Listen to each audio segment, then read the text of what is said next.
Hello, everyone. Thanks so much for joining me here today as we get to talk about one of my favorite subjects, comic books. My name is Jose. I love comic books. I love talking about them. I love sharing them with you. Feel free to follow me on social media if you would like. Links are in the description below. I've also posted a link to the Marvel fan site that I have plot synopsis and character bios for this issue. We are going to be looking at today at the New Mutants Special Edition #1 from 1985. This takes place immediately after New Mutants 34 and Uncanny X-Men 199. This was supposed to be annual #2. However, this thing got out of hand and ended up being 64 pages of beautiful Arthur Adams art. And here is the front cover. This is this also has a back cover here. We've got Warlock and Wolfsbane and Magic. Of course, up here was Cannonball. And this is a continuation of the part of the Asgardian saga, but a continuation of X-Men Alpha Flight, where Loki basically is going to get his revenge. Uncanny X-Men annual #9 will follow this. And then we see the back cover. Here we see Loki, Storm, the Enchantress. We see Mirage with Bright Light, I believe. You still see an overweight Karma. Check out the New Mutants playlist if you're wondering why she's so big. Then Magma, and then of course Sunspot. I do not see Cypher in this cover. So, and if he is not colored. So, all right, here we go. Home is where the heart is, and very cool stuff here. We see Storm battling a bunch of Asgardians. We've got Beta Ray Bill here. And then, of course, we have our team here. We've got Chris Claremont, Arthur Adams, and Terry Austin returning as inker here. And I think Terry Austin is perfect because Arthur Adams, when he's in a deadline, he becomes very, very, very loose. And someone like Terry Austin can make the figure very tight. And Arthur Adams is providing a lot of detail in this cover. And I see Tom Orzechowski got help because during 1984 and 1985, Chris Claremont wrote a lot. So a good splash page here. And you see Magnificent. So who is speaking? You probably can guess that it is Loki. We then see another splash page, and we see Loki here sitting. Very good image. Loki sitting on top of this cliff or perch or whatever, and he is looking at this crystal here. Real quick before I kind of get to the stuff, if you can tell, in the mid 80s there was a big shift to what you're going to see with Todd McFarlane and Jim Lee, and Arthur Adams started this movement. The difference is Arthur Adams, unfortunately, is not very fast. So Arthur Adams, as popular as he is, great covers, all that stuff, just does not have that huge bibliography that Jim Lee and Todd McFarlane have, which, by the way, isn't that big either, because these guys are not monthly grinders either. But Arthur Adams unfortunately struggled with deadlines. and I believe this is one of the best reasons why him being teamed up with Terry Austin. So from the Lidscalf, the high seat, gazing through the crystal vision, the Lord of Asgard can see all there is to see on the 9 worlds of mortal men. In this instance, a replay of the recent battle in New York between the Asgardian host, the heroes of Earth, and the demon hordes of Surtur. And I have covered that. I have a Thor playlist. Feel free to check that out as I'm covering Walter Simonson's Thor run. So Loki says, I begin to understand that at last, the fascination these creatures have for my doltish half-brother Thor. This woman, Ororo, has no special abilities, yet she fights with a fierce courage that would do the Lady Sif proud. Although I do believe during that particular time, she still did have her powers. But that's okay. She has since lost them as they were taken away by Forge.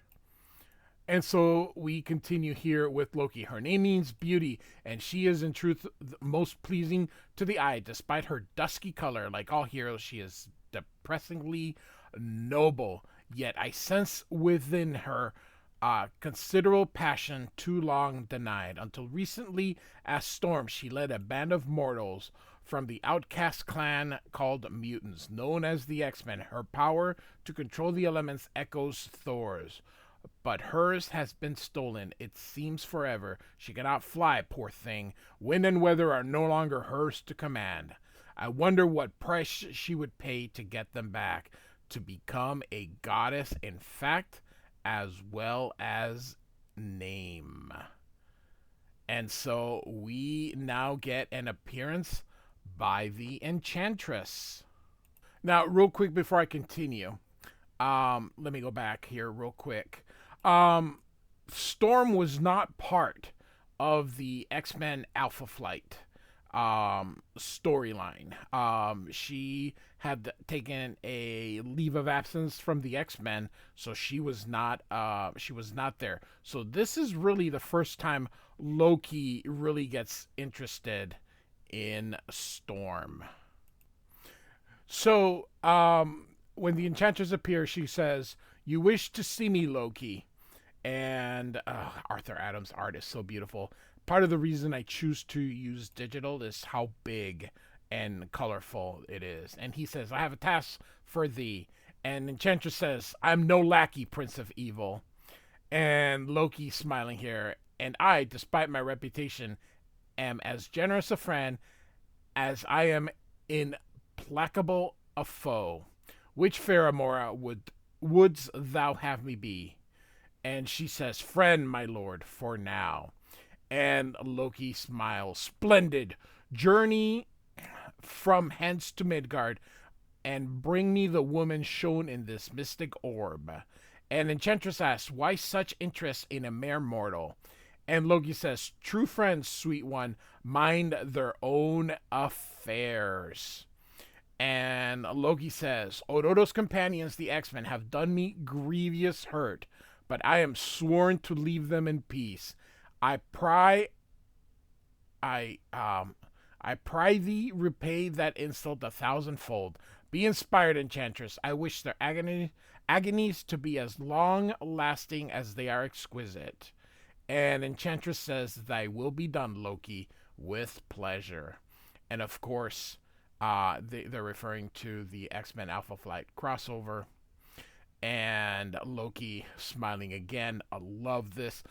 Arthur Adams and Terry Austin should always work together. I bet you would get more monthlies out of Arthur Adams if you teamed them with someone like Terry Austin. And so Loki says, "X-Men, thou art doom. Ororo, thy flesh is mine, and soon after thy spirit. Then, with thine aid, I will assume my rightful place as ruler of Asgard." So the game is afoot. So now we are in Kyrinos, which is in the Greek islands. Now, if you remember the end of New Mutants 34, Storm had suggested this place, and so the New Mutants are in there, and so Storm is bringing breakfast. I'm not gonna need to read everything here.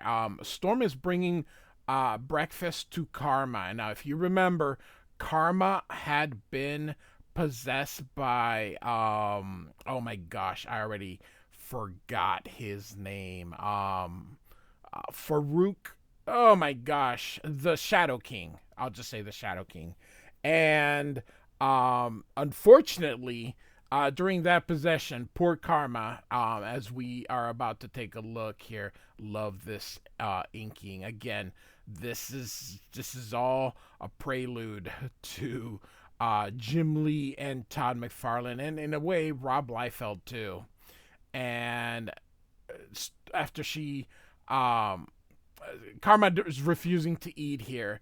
And Storm is like, you have to eat something. He's like, why? Better I starve than endure the rest of my life. And so she turns on the light here, looking like this. See, Ododo, what that devil Farouk has done for me. I'm a freak, a monster.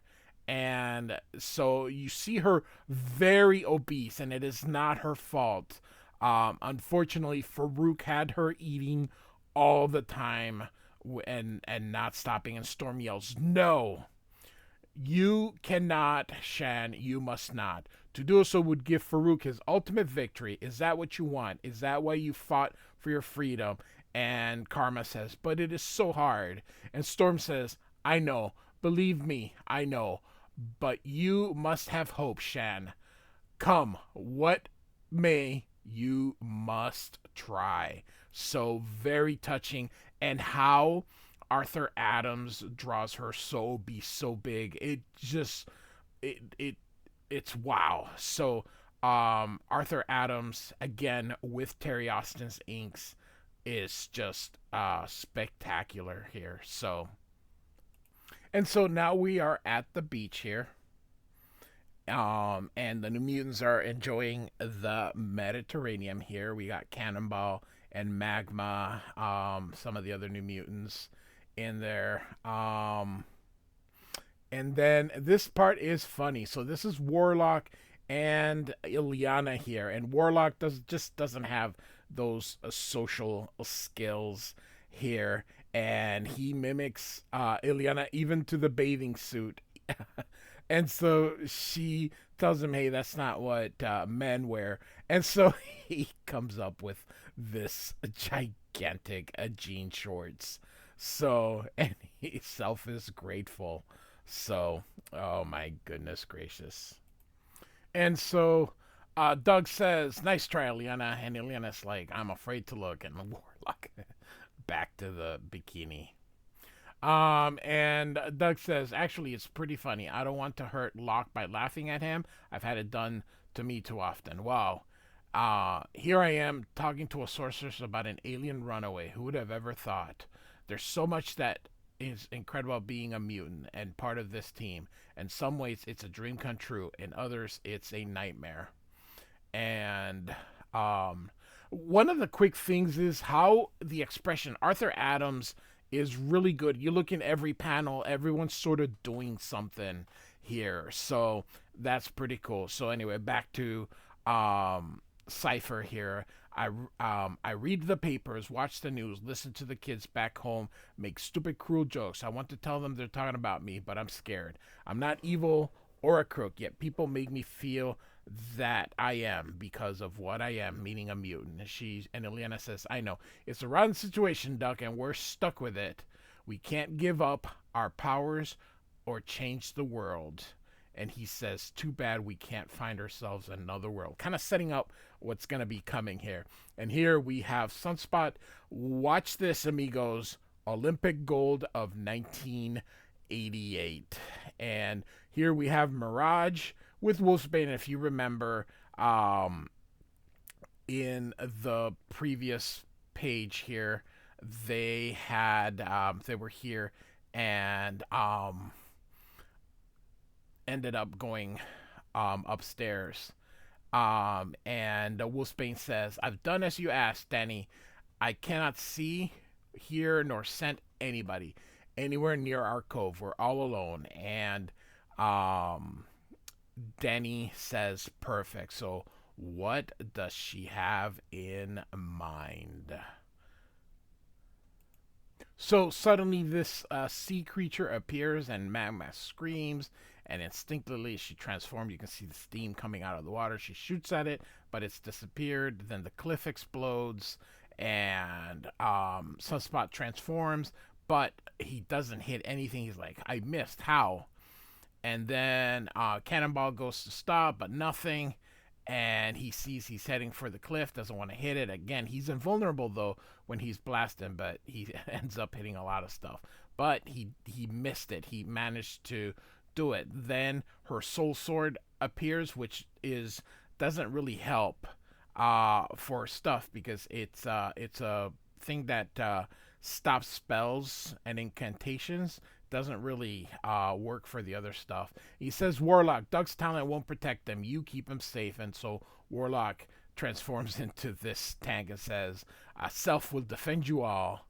And Doug, of course, doesn't feel very good. He's like, I hate this. I'm a new mutant. I'm part of the team. But they'll just treat me like a baby because all I can do is speak and understand languages. I'll never be any good to them in a fight. And suddenly there is a laughing here, and it turns out that it was Mirage who had done this. And she says, Suppose I have been real, Ileana, instead of my spirit's form illusions. We're a long way from Professor Xavier and the Danger Room. We have to keep practice with our abilities, maintain our combat edge. And Sunspot says, Why? We're not the X-Men, Danielle. We aren't meant to go looking for trouble. And Danny explains, that's right, but what if trouble finds us, Berto? What then? We have to be able to handle ourselves. And Sunspot says, I accept learning to control our powers so we don't have to become a threat to anyone. But why can't we live normal lives in this bargain? Is that too much to ask? And Cannonball says, Bobby has a point, Danny. And Mirage puts on her sunglasses and says, I know, Sam, but our lives aren't normal. They never will be. And that's what I hate more than almost anything. For us, that's a reality. And so long as I'm team leader, I mean to do my best to make sure we all come through okay. And Cypher says, Guys, I hate to interrupt, but something weird is coming on as we see this, these clouds and the storm just approaching. And I love the coloring kind of giving us an ominous feel to this as we see the lightning and almost getting dark, almost like if it was nighttime. So what is going on? And so Danny says, hey, it's dark as midnight. She tells Warlock to go look at the what's going on here. You can see Storm has come out. He's hit by lightning. Cannonball goes to catch him and is going to help him down here. And then the Soul Sword appears again. And she says, it only responds like this in the presence of sorcery. So, of course, we know Loki is doing this. And you can see that they are all putting on their uniforms here. So, and Ileana also says, or demons here. And you can see this horde of demons coming through. And Storm says, that armor, I have seen it like before. Worn by warriors of fabled Asgard. And Magma says, my lava blast should. And then it doesn't work. And then they hit her. And one by one, they get them all. So even Karma, look at this. Even Karma, they have taken everybody. And you can see Ileana also is no match and is also carried away. Just want to, again, real quick on the art and Arthur Adams and the change that was coming to comic books. And Jim Lee and Todd McFarlane and Mark Silvestri are just around the corner, as they will be the next generation of artists to take us from the 80s into the 90s. So, and so as those dead warriors take the New Mutants, we see that Storm has been transported directly to Loki and Asgard. And suddenly he puts in this type of chrysalis, and you can see that her clothes are changing to this armor, or not armor, this suit per se. And so this crystal chrysalis here, and Loki says, "Further, my sleeping beauty, let thy raiment become that more suited to a goddess. Thy fate shall be made plain to thee anon." That means quickly. "When Loki's fell magics have ensured that thou wilt embrace it as joyfully as the flower doth the morning sun." So this is the end of Storm appearing here in the special. She won't show up again until then. X-Men Annual number 9. So we won't see Storm anymore for now. So Arthur Adams' attention to detail is absolutely awesome. Look at this, and you're gonna see it, not just this, but on expressions and stuff like that. So the Enchantress says, "These are the mortals who have incurred Loki's wrath. They are but children, and not at all the X-Men I remember." And then we of course see a little thing here, and it says, "From their brief encounter in Dazzler number 2." And so Enchantress continues, "However, only a fool questions the will of one who may yet sit upon Lord Odin's throne. No matter how absurd it may seem, slain he wants them, slain they shall be." And so again, the detail looks wonderful. And Ileana's soul sword is there. "Whoever you are, witch, you're going to regret kidnapping us." And look at the face. Kevin McGuire is great at also facial expressions, but Arthur Adams is no slouch. And again, the little ticks that are going to become such McFarlane and Jim Lee and Mark Silvestri staples. And Enchantress says, "Arrogant child, you dare pit yourself against the Enchantress." And Ileana, again, look at the expressions, which has been throughout this whole thing here. "I'm tempted some other time." And this guy's like, "Mistress, the vanish." And Enchantress like, "I can see that, Claude." And so she summons a stepping disc and gets all the New Mutants in there. However, they all leave except her.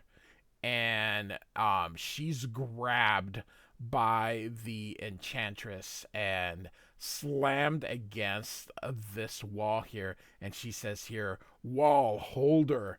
And these arms come throughout the wall. This is just beautiful. This is such a beautiful panel. Another thing I love, the black eyes with just this this just looks so great. Magnificent here. And so she is now a prisoner of the Enchantress. And she says, "As for the others, the girl's companions, I want them found." And this guy here says, "We go, mistress," and we obey. And I like the cape as well. Very well done, very nice. Arthur Adams definitely was an inspiration to the next generation with the stuff that he was doing in the mid 80s. He, prior to this, he had done the Long Shot limited series, which was done, I think, right before this. So I haven't covered that yet, but hope to eventually get to it. So now, remember, we talked about all that heavy detail. Now we have a desert and almost no detail here. And we've got Karma. This is just beautiful because this is Chris Claremont is an incredible writer. And Karma here crying says, no food, no water, no shelter, no friends, no hope. And she lays down and says, I cannot go on. I will lie down and close my eyes and die. Oh, so tragic. Oh my goodness gracious.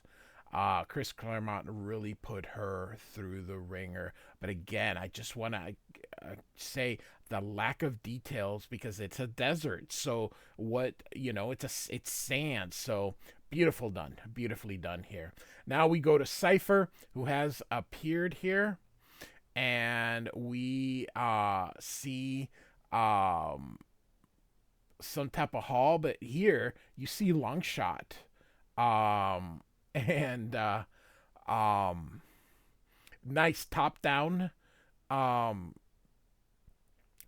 angle here. Although this person looks like she is laying down instead of standing, but everything else looks pretty good. And Arthur Adams, of course, he is pretty new at this time here. And Cypher says, something's gone real wrong with Ileana's port. I recognize where I am, some kind of Viking mead hall. What the heck is this all about anyway? Who was that crazy lady? Why'd she pick on us? Thank goodness my mutant's powers a faculty for languages. At least I'll be able to talk to. And then he's grabbed here and says, hey, let go. And this guy says, Thigald, teach the whelp manners. And he says, I, Lord Harold, silence snot nose.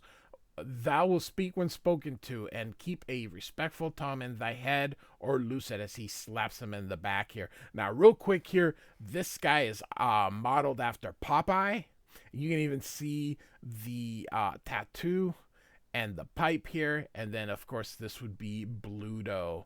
And so we continue here. Oh, by the way, his colors are the same sort of as Thor, so very easy to look. I know, boy, that I am Harold Enerson. Name thyself and state thy business. And the servant girl says, might he be a paladin of Asgard?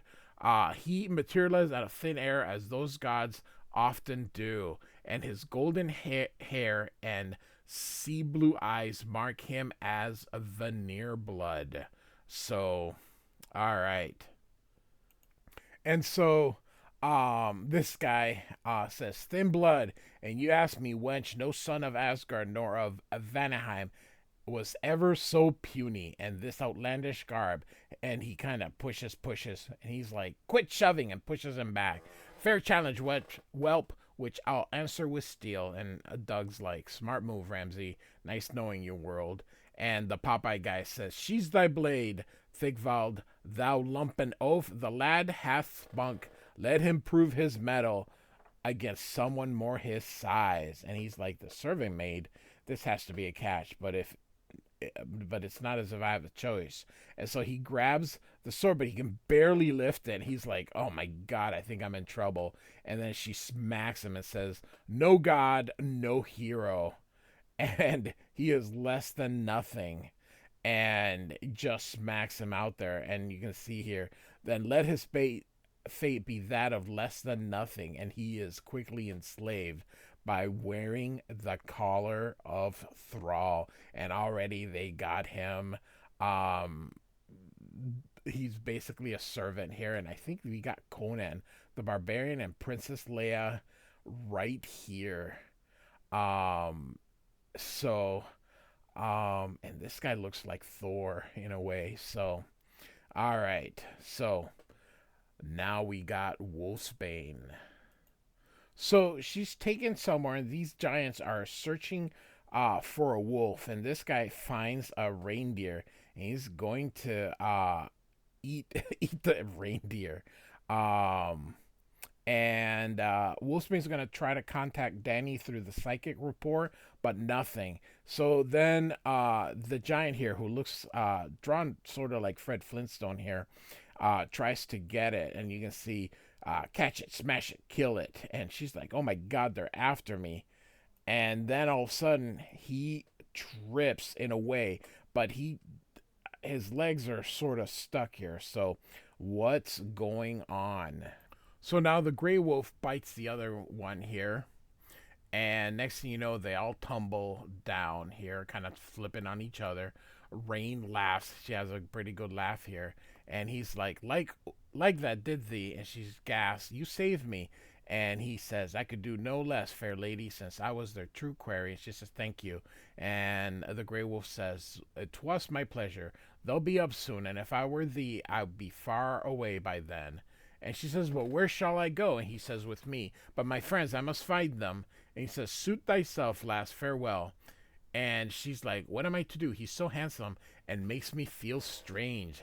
Oh my God, poor Rain is in heat. And she says, "Wait, please wait." So now we're going to go to Warlock.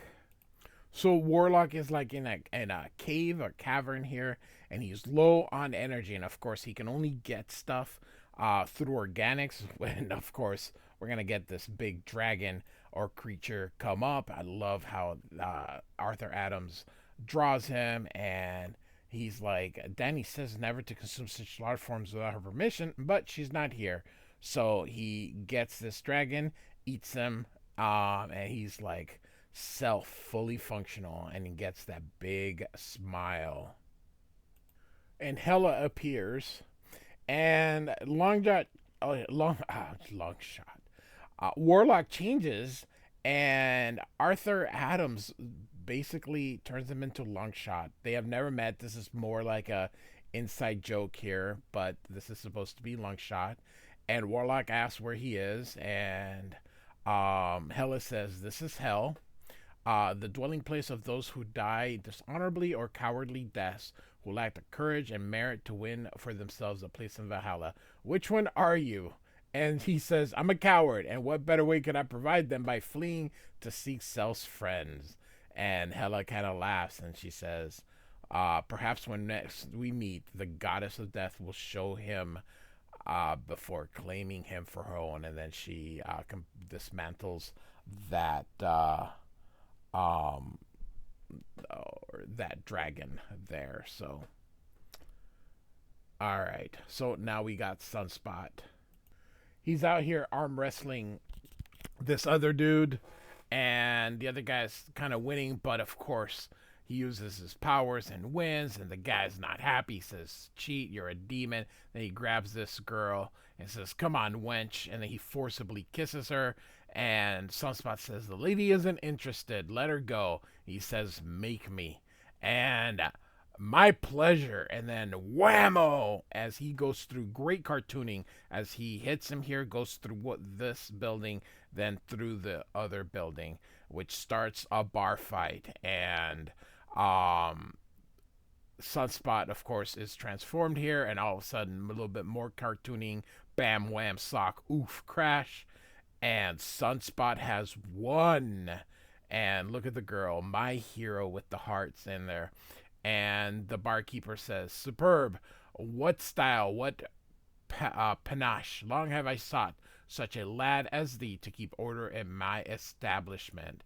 And Sunspot wonders how the heck he beat him, and he thinks that since his strength comes through the sun, that perhaps Asgard's sun is more powerful, so makes him stronger, because he just knows that normal Asgardians are still more powerful than humans. And then all the ladies here are throbbing for him, and he's like, "Ladies, I hope this is the beginning of some beautiful friendships." So, all right, and next we have Magma. Magma is surrounded by these fairies here and Gumby, because Arthur Adams likes Gumby here, and they're bringing her food, and she's hungry and tired, and even drinks this ale. And she's like, "This is delicious." And the fairies say, "That's the spirit, sun, hair, fire, soul. Eat, drink, and make merry, for tomorrow thy humanity will surely die." These were not fairies, but the dark elves, similar to Malekith. So, oh boy, is she in big trouble. And now we got Cannonball, also like in a cavern, and he's tired and hungry, and suddenly he is found by these dwarves, and he asks for some food, and the dwarf says, "Such gifts are precious, especially when the need is so great. Can you pay for them?" He goes, "I got no money." And then he says, "Service will do." And then a scream. Cannonball is gonna go see what's going on because he is a hero. Goes through these, and we have these ogres or trolls, perhaps, and he's hit by Thorf the Terrible, and Cannonball, after he hits and smacks Cannonball, Cannonball says, "Want to bet?" And he gets him. He goes, gets the woman, and you pay attention to this guy here. And he says, "Hey, lady, you're safe with me." And now, boom, he has been stabbed. So, what will be with poor Cannonball?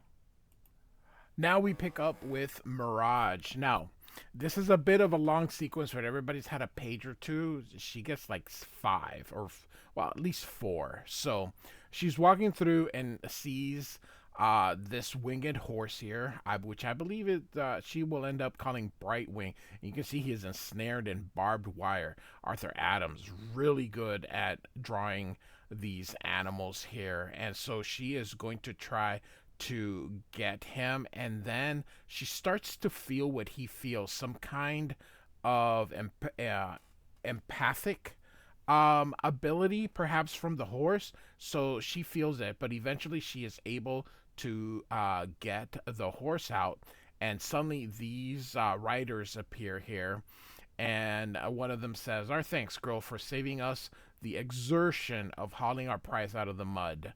Stand thou aside and let us take the brute." And she's like, "Over my dead body, Buster." And he says, "So be it." Nice. Even can see the dust being done here. And so she grabs the spear, and grabs this guy here and knocks him down, and uses her power to create what they most fear. So they all run away. Again, look at these beautiful drawings here. And then the guy's like, "Wait, we work for Hela. Why the heck would she be here?" So he throws this axe, but here comes a Valkyrie warrior to catch the axe, and she says, "I say not." And she lands here. "You do not belong here, warriors. I do not know why you have come, nor do I care. I suggest you depart." And then he looks kind of shocked. "While you are able," and they take off. And then he says, "Thanks." And she says, "You're a stranger." And she says, "I'm from Earth. My name's Danny Moonstar from Midgard." And basically, "What the heck are you doing here? And watch out for these horses. They're dangerous." And she says, "Not this one. Not to me." And she says, "I feel like we've known each other all our lives." And the girl says, "I am Miss. My sisters and I and our herd live nearby. Would you care to join us?" And then he says, "I'd love to." And so now we've got Ileana magic. And so the enchantress is about to torture Ileana, and she is going to, you see her here reducing her to infancy. And suddenly she goes back, and Enchantress is like fascinating. She's like a normal human would have been reduced to dust, but she doesn't, and realizes there's more to her than meets the eye. Um, and I sense within thee a kindred soul, a capacity for wickedness that rivals my own. Why resist it? We could be great friends. And she's like, "Not a chance." And Enchantress says, "Before I'm done, I shall know all thy secrets. Thou shalt serve me, Ileana, and eventually love me." And Ileana says, "Never." And Enchantress is like, "Thy defiance is a waste of breath." And she sucks out the dark child, the evil within Ileana, and creates and gives it physical form now into this warrior. And she says that the warrior will need her night gaunts and will get the rest of the New Mutants. Whether it's on Earth or the Golden Realm, she will return with them. And she says, "This avatar possesses all thy sorcerer's might. Moreover, thy life forces are so tightly bound." And so here comes the twist that any blow struck against her will instead reflect itself on thee. So somebody hits her, it's Ileana who will feel it. Um, she cannot bleed, nor feel pain, nor be broken. All those are thy privilege. And best of all, since she cannot die, neither can thee. It will be, I hope and pray, my dear, one torment as exquisite as it is eternal, with the evil enchantress smiling. Oh my goodness gracious. And we're only halfway through. So I apologize. It's going to be a long video because this is a long. Chris Claremont is a very wordy writer. So, but we move on. So Karma back in the desert. She's like not dead yet. Why is it taking so long? Suddenly, this big worm comes through, and this kid's like, "Help me, help me! The sand demon! For the love of my father Odin, save me!" And Karma's like, crap, what am I supposed to do? In this bloated body, it's no use. So she's going to try to possess it here and uses her power. And the beast fights, but Karma is not going to be defeated. And eventually, the worm runs away. And the little girl says, "Thank you, thank you. That's the bravest, most wonderful thing I've ever saw." And Karma asks, "What are you doing in this desert?" And she says, I'm lost, but now that I found a friend, everything will be all right. You'll protect me, won't you? Take me home?" And Karma says, "I'll try." And she thinks there's sin enough to take my own life, but I cannot abandon this innocent. She has placed her trust in me. I must do what I can for her, no matter how certain I am that we are both of us doomed. So, all right, back to Cypher. And so we're back at that meat hall, and people are like, "Hey, I need this, I need that." And Cypher's like, "I hate this." And we've got this olive oil here also. So very, definitely very Popeye. And he trips him, which of course he gets it on the guy. And he's like, "It wasn't my fault, I was tripped." And he's like, "You need a lesson, I'm just the one to teach it." You can see this whip. Suddenly the dark child creature has arrived to get Doug, and she's gonna kill everybody here. And again, Arthur Adams, what? Look at this. Just look at this detail. Unfortunately, in the coloring, they got the horse's leg. But look at this coloring here.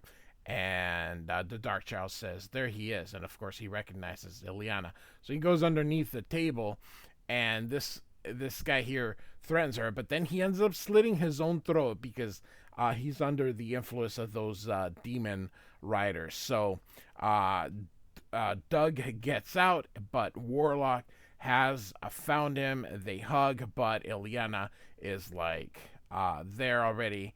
"Thou canst escape no matter where you run. In Asgard or the Nine Worlds, I shall find thee." And Warlock's like, "No." And so he shoots her, gets Cypher inside, and off they go. And so he's like, "We were kidnapped by the Enchantress. I bet she sent those demon critters after us. We have a prayer by ourselves, Locke. We've got to find the others and face those demons and their wicked witch of the West boss as a team." So Doug wants to find the rest of the New Mutants. We're going to go through Wolfsbane here really quick here. So she's with the wolf who kind of becomes humanoid but can't transform completely human. Rain has fallen in love, and you can see them here and realize, "What am I doing? My friends need me." And he wants to stay. She wants to stay and tells him, "I have to find my friends." But she's afraid of staying here in her thoughts. So that was kind of it. So now we go back to Sunspot, and we've got the Warriors 3 coming into that bar. This video is sort of taken already a little too long, so I am trying to hurry as best as I can here.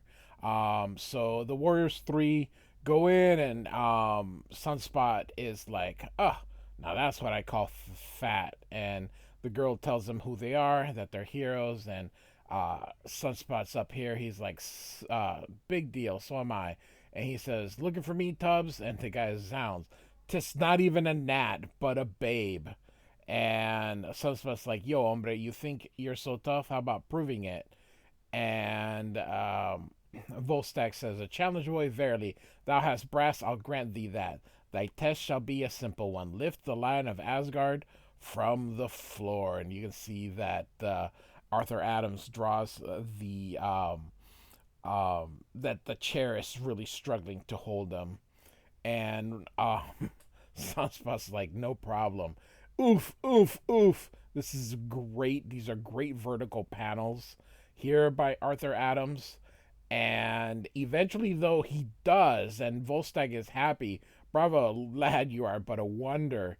And is it Fandral? Uh, yeah. He's like, if I had never seen it with my own eyes, I never would have believed it. And Sunspot's like, ow, ow, ow. And Volstagg picks him up, and he's like, I'm gonna show you the wonders of Asgard as only I can. And look how stiff he is. He's ow, ow, ow.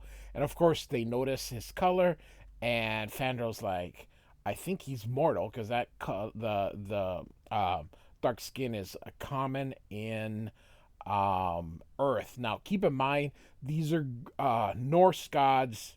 During that time, there just weren't black people in Scandinavia and that area. So a lot of the gods in that area, well, all of them, the Norse gods, are all white. So um, now we go to Cannonball. Now Cannonball has still been healing here. And here they sit by the fire. That girl, by the way, is smitten with him in a way. I think she's the wife. Anyway, the king says, leave us be. And they talk a little bit about how the people are beset by the dark elves. They're trying to overthrow the Asgardians, whom the dwarves don't like them either, but they don't want to be enslaved by the dark elves. The dwarves make weapons, and they want weapons. Odin during this time has disappeared. Suddenly you can see this here. Real quick, I want to make mention of the inking and the hatching particularly.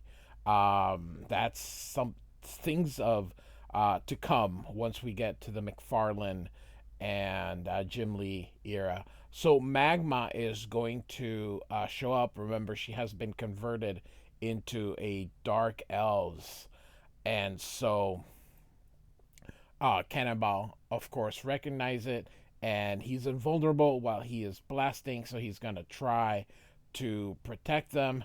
Um, and he's like, well, that didn't work either. And look at this, she's creating more fissures from underneath the earth. And um, Cannonball is like, man, she means business. She acts like she don't know me, and she looks so different. She must be under some sort of spell. Now, here come the dark elves, and he grabs a fire extinguisher, a very modern looking fire extinguisher. So that's kind of funny. How does he have one and know how to use it? So Sam is going to use this table, and he's going to blast and start grabbing some of these dark elves and force them out here. And the guy's like, that's twice you have saved us. It's getting to be a habit. And so they grab magma here in iron because the dark elves can't do iron. The old 80s coloring, so they colored this so that your focus is on her. This was a thing here. And so the king says, despair not, lad. We dwarves are not without fell magic ourselves. Though returning thy friend to her mortal seeming may be beyond our ability, we can at least restore her true nature so that in thought and feeling she will once more be the last she was. Till then, Thanks to thee, we've a victory to celebrate. What say thee? And he slaps him in the back, where, by the way, he was speared. And he's like, can't wait, sir.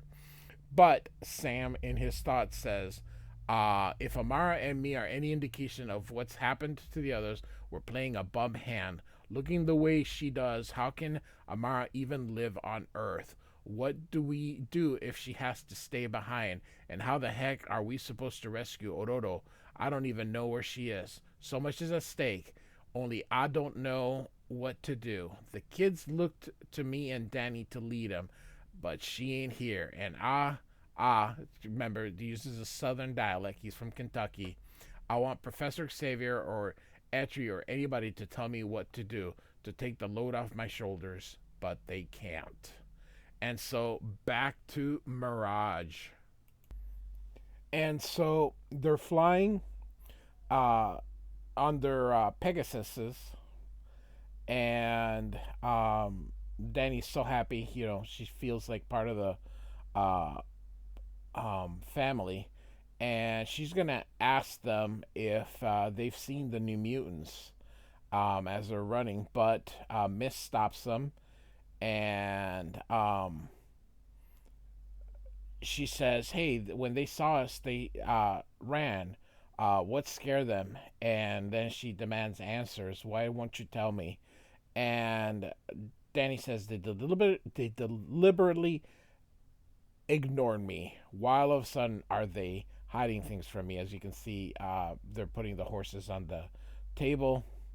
And she thinks she perhaps could be imagining, but here's what's up. Now, this person looks just like Danny, so this part, at first, I thought it was Danny, but this is one of the Valkyrie here.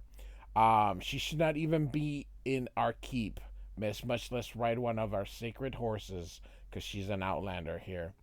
And the other one says, um, you know as well as I, acts that our winged brethren choose their own champions.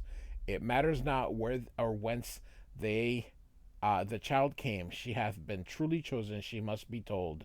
And the other one says, suppose Miss does not comprehend the honor done her. Suppose she denies it. And the other one says, "'Tis too late for that. The Norns, those ancient fates, have entwined Daniel's life strength with ours. It remains only for the bond to be sealed in blood." And Danny leaves. She says, "I don't know what they have in mind, but no way will I be a part of it." So we now see Magma, who has lost some weight here. It leads us to believe that some time has now passed. And she sees a little dust here. It turns out that it's a little lizard, so she possesses it. And she feels bad, but she has to kill it because um, she has to feed the kid and her as well. And she says, for her sake, much as I wish differently, I must survive. So she's changed her mind about dying. She wants to stay alive because of that little kid. So off now we go back to Sunspot. Now, I don't know why Chris Claremont chose to give so much exposition to all this. I think the story could have been done a lot shorter, but kudos to Art Adams. I think more Art Adams art is better than not, but I sometimes feel like the story is dragged out uh, more than it really should be. So Sunspot here is like happy with his life here. I love the silhouette that is being done with the tavern here. Even though it's not black, it's still a silhouette. And the Warriors 3 are helping find the New Mutants again.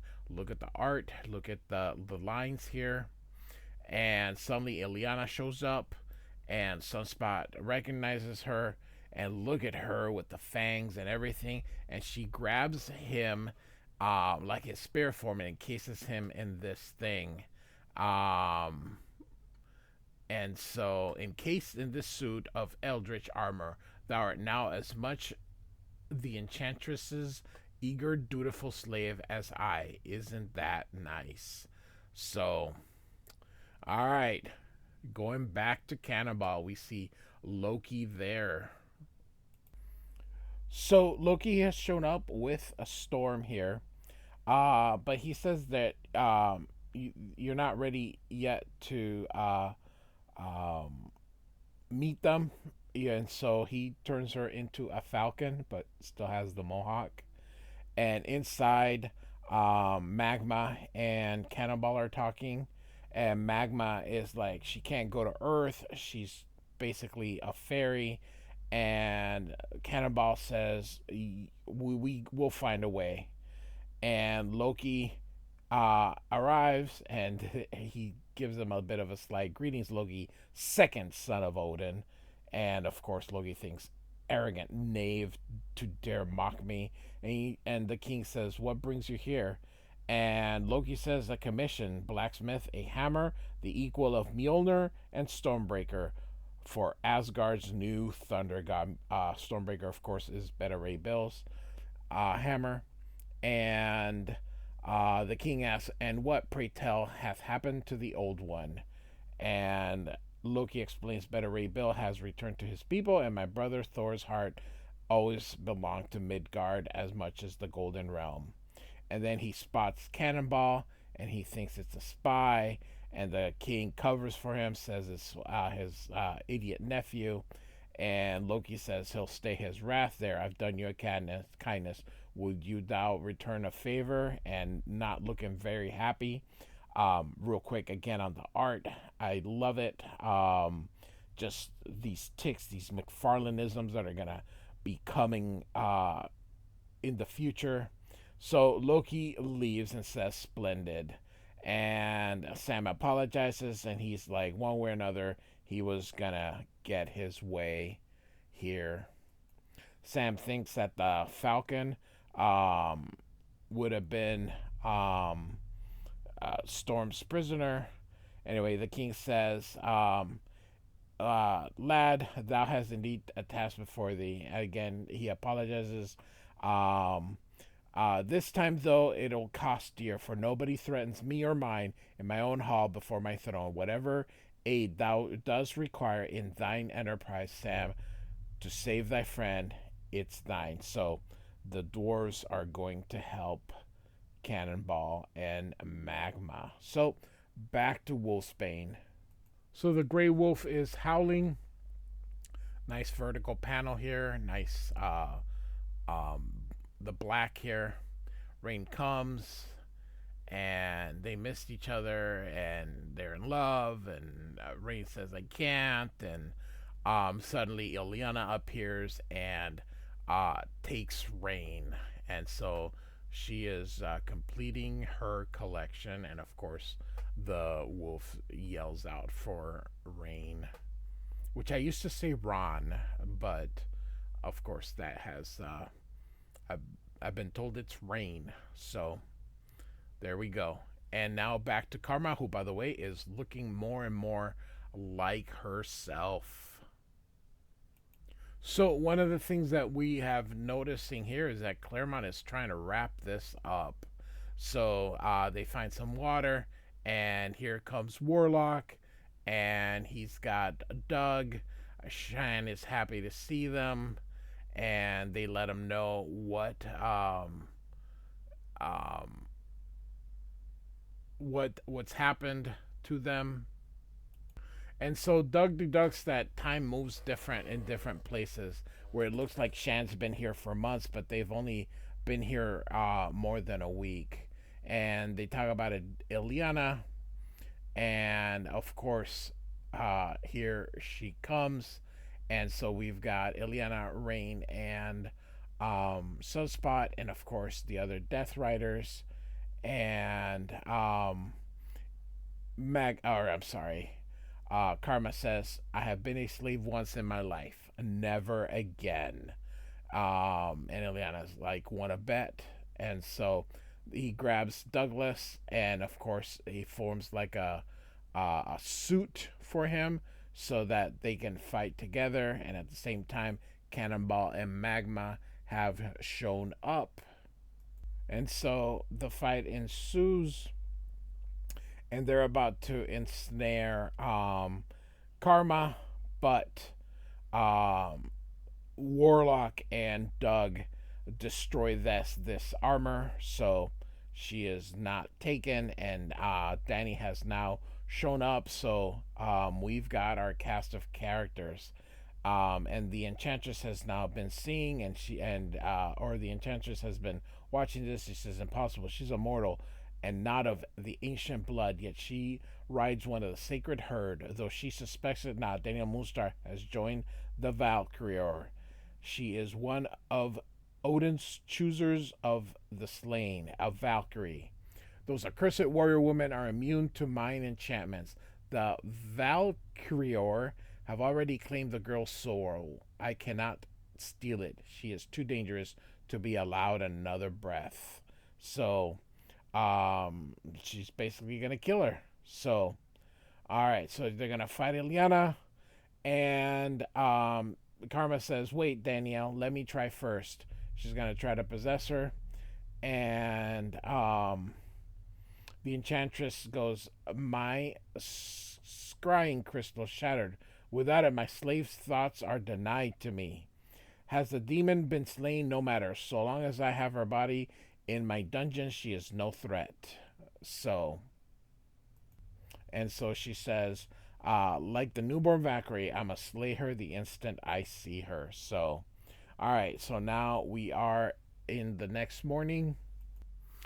And then, real quick here, look. So the Enchantress is in bed with somebody, but look at them. Look at how they appear. It's almost as if she killed him or robbed his soul or something here. Anyway, this guy comes through as his mistress. Riders at the gate. Thy demon horde returning triumphant. And Enchantress says, "So it would appear. Tidy my bedchamber, Grovig, while I dress to greet them. Then emulate yourself for entering without my permission." And so she comes through and says, "Good help is so hard to find. Perhaps I shall replace my trolls with these children. And should the X-Men's powers prove in time the equal of Loki's, ha! Would that not be a delightful irony?" As she laughs. But the New Mutants, it was a ruse. Guess again which. The joke's on you. Surprise, fiend. So all the New Mutants appear to have been liberated. So nice image here of everyone. And so the New Mutants are now going to fight the Enchantress. But suddenly now the New Mutants are fighting everybody here. And so the Enchantress is getting away, but they're too busy fighting everybody. So Danny creates an image of Odin. Look at this, missing the eye patch, so you can really see inside the eye, which of course scares all these trolls and creatures away. Fantastic. Very, very, very good. And so the New Mutants then dispatch the few remaining trolls. And then, real quick, Doug is finally happy because he gets to be part of the adventure with Warlock here. So he's pretty good. And then we see how the New Mutants really freed themselves. And it was Karma possessing Ileana here. And she is going to try to return Ileana's dark soul back to her. So, um, and you can see here how she's using the possession power here, and so we see this creature or this troll in the way, and strikes Ileana, but she noticed it did no damage. Of course, we're gonna see that it really does, and she fights this guard, and she stabs the other one, and then she's like, "We've come to rescue." And then when we see Ileana, we see that she has been beaten, and she's like, "About bloody time." So they return the soul. Yes, I am going a little bit faster. I am this is a long video, and I do apologize for that. And then it feels better, and the Enchantress attacks from behind, and I love the black face and just the the Shadow there, and they are going to get into a fight here. And here comes the New Mutants. Danny uses her power, which creates an illusion of Surtur, which kind of brings her on ease, and she is actually able to, as Karma tries to possess her, and Enchantress like, try as hard as you like, you won't hold me for long. And Ileana says she doesn't have to. Karma, make her remove all the arcane wards around her castle that prevent me from teleporting. And she does, and teleports her to Limbo, where Ileana is in charge. So all the New Mutants go in there, and says hi to Sim, puts these manacles on her, and tells her she's quite powerless. I could kill you now, but I'm not that forgiving. Instead, I'll leave you to Sim's tender mercies. He's my pet demon. I truly believe you two are made for each other. She isn't to be physically harmed, Sim. Beyond that, use your imagination. So, and he's like, yum. And so here we have, and look at this, Gumby again, and calls it Pokey. So, all the New Mutants are together again, although you can see that this isn't quite done yet.